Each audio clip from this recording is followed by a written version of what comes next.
One of the issues with using IRR instead of NPV has to do with the decisions that you make when projects have different scales. So you see here for these two projects, we've got Project X and Project Y both having the same scale. And if you compute the NPV and IRR for Project X, you'll get an NPV of $6.22 and an IRR of 26.01%. If you compute the same rules for Project Y, you would get $5.02 for NPV and 23.38% for IRR. So if we use NPV to make our decision, we take Project X because it has a positive NPV and its NPV exceeds that of Project Y. If we look at the IRR, IRR also agrees with NPV. Project X has a higher IRR and the IRR exceeds the cost of capital, so we end up choosing Project X with the IRR decision rule. So these two projects both have the same scale, and both the NPV and IRR decision rules agree. Now let's consider what happens if Project Y doubles in scale. So essentially what we do here is we double all the cash flows associated with Project Y. Now these projects have different scales. Project X only requires an investment of $25, whereas Project Y requires an investment of $50. If we look at the NPV of Project X and the IRR of Project X, they're going to be the same as they were for the previous slide. So $6.22 is our NPV and 26.01% is our IRR. Now for Project Y, if you compute the NPV, you'll get $10.05. And if you compute the IRR, you'll get 23.38%.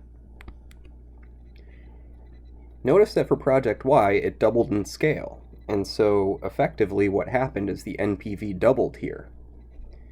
So now Project Y has a higher NPV than Project X. We would take on Project Y. The IRR stayed the same for both projects.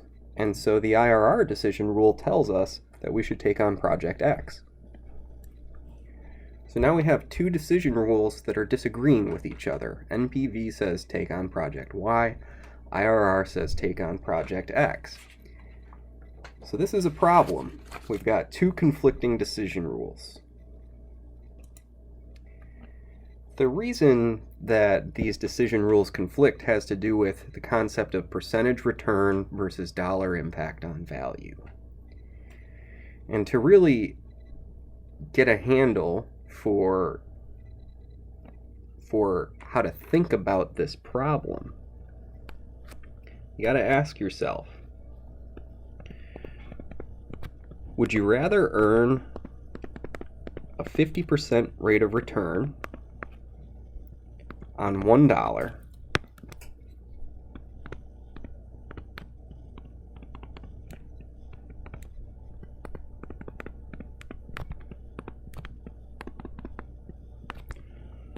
or a 25% rate of return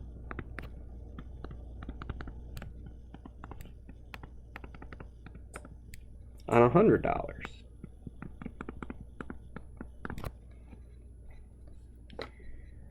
So if we think about this, if we earn a 50% rate of return on $1 over a year's time, we've made 50 cents. If we earn a 25% rate of return on $100 over a year's time, we would make $25 instead of the 50 cents. So while the 25% rate of return is lower, the 50% rate of return is on a smaller amount. It's a different scale investment. So the 25% rate of return on $100 puts more money back in our pocket. bringing this back to the concept of finance, remember, what investors care about is cash into their pockets. So in the end, while the 25% rate of return on $100 gives us a lower rate of return, it gives us more money. So that one would be better, even though it has a lower rate of return.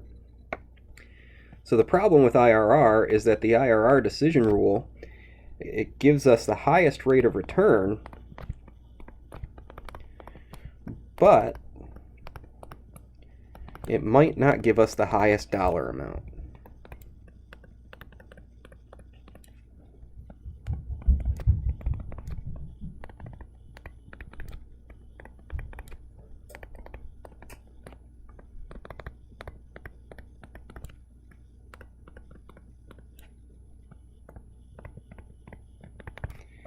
Now remember, the financial manager's job is to maximize shareholder wealth. It doesn't say maximize the percentage return, it says maximize wealth. So in the end, the IRR decision rule might not be consistent with maximizing shareholder wealth when we're comparing two mutually exclusive projects.